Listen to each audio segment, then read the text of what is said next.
Hi friends, உங்கள் ஸ்நேகிதியோட இந்த வீடியோவில் நம்ம பார்க்க போகிறது ஒரு ட்ரெடிஷ்னலான ரெசிபி தான். மோஸ்ட்லி இந்த ரெசிபி பார்த்திங்கன்னா நிறைய பேர் ட்ரை பண்ணவே மாட்டாங்க. ஏன்னா இது சரியான மெத்தடில் அவங்களுக்கு பண்ண தெரியாது.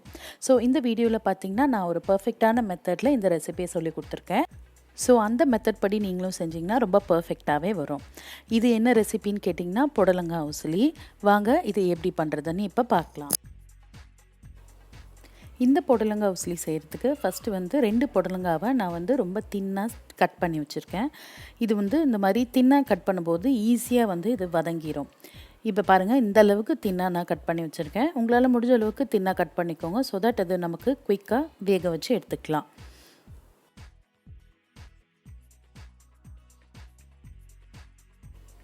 இப்போ இந்த கட் பண்ணி வச்சுருக்க புடலங்காயில் அதுக்கு தேவையான அளவு உப்பு சேர்த்து நல்லா மிக்ஸ் பண்ணி வச்சுக்கலாம். இதை நல்லா பிசைஞ்சு ஒரு 1/2 அன் ஹவர் வரைக்கும் ஊற வச்சுக்கணும். இந்த மாதிரி எல்லாத்துலேயும் நல்லா உப்பு கலக்கிற மாதிரி நல்லா பிசைஞ்சு வச்சுக்கணும்.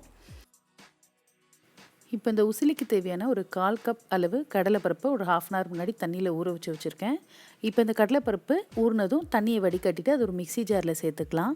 அதோட மிளகாவத்தல் 2 மிளகாவத்தல் சேர்த்துருக்கேன். தேவையான அளவு உப்பு சேர்த்து இதை நல்லா நைஸாக அரைச்சி எடுத்துக்கணும். இதில் தண்ணி சேர்க்கக்கூடாது.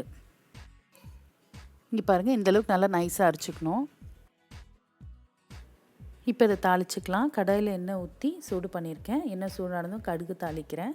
கடுகு நல்லா வெடித்ததும் அதோட உளுந்து சேர்த்துட்டு அடுத்ததாக கருவேப்பிலையும் சேர்த்துக்கிறேன். அடுத்ததாக இதில் பொடியாக கட் பண்ணி வச்சுருக்க வெங்காயத்தை சேர்த்துக்கிறேன். வெங்காயம் நல்லா வதங்கட்டும்.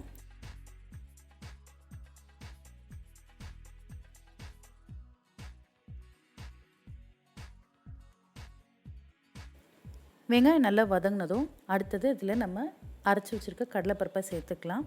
கடலைப்பருப்பை சேர்க்கும்போது நல்லா கைவிடாமல் கிளறிட்டே இருக்கணும். இதை நல்லா மிக்ஸ் பண்ணி இந்த கடலைப்பருப்பை நல்லா வதங்குற வரைக்கும் நம்ம கைவிடாமல் மிக்ஸ் பண்ணிகிட்டே இருக்கணும். இது நல்லா வேகணும். அது வரைக்கும் இதை நல்லா மிக்ஸ் பண்ணிகிட்டே இருங்க. கிண்டி விட்டுட்டே இருந்தால் தான் அது அடியில் பிடிக்காமல் இருக்கும். நம்ம கிண்டாமல் விட்டோன்னா அடியில் பிடிச்சிக்கும். அதனால் அது டெக்ஸ்சர் சரியாக வராது. இப்படியே நல்லா உதிரியாக வர வரைக்கும் இதை கிண்டிகிட்டே இருக்கணும். இங்கே பாருங்கள், இந்த அளவுக்கு இதை வதக்கி எடுத்துக்கணும். இதை பார்த்திங்கன்னா இப்போ நல்லா உதிரியாக இருக்கும். நல்லா வெந்திருக்கும், பச்சை வாடை இருக்காது.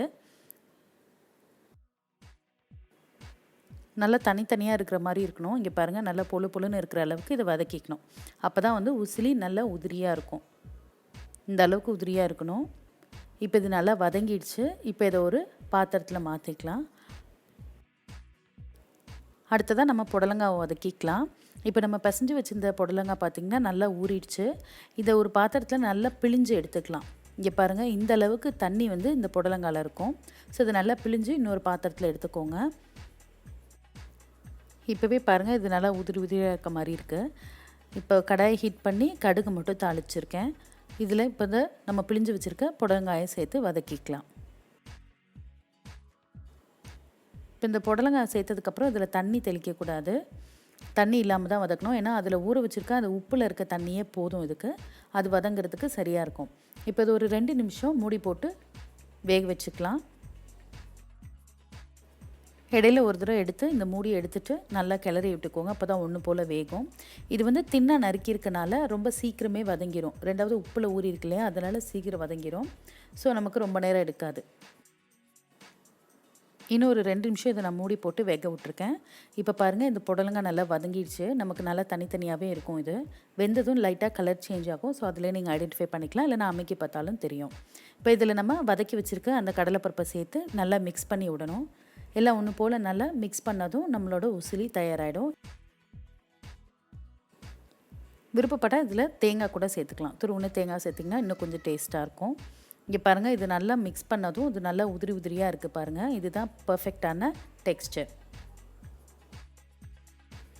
இப்போ ரொம்பவே டேஸ்டான சூப்பரான நல்லா உதிரியாக இருக்கிற உசிலி ரெடி ஆகிடுச்சு. இதை நீங்களும் ட்ரை பண்ணி பாருங்கள், ரொம்ப டேஸ்ட்டாக இருக்கும். இன்னும் பல சுவாரஸ்யமான ரெசிபீஸ் உங்களுக்காக காத்துட்ருக்கு. அதுக்கு உங்கள் ஸ்நேகிதி சேனலை சப்ஸ்கிரைப் பண்ணுங்கள்.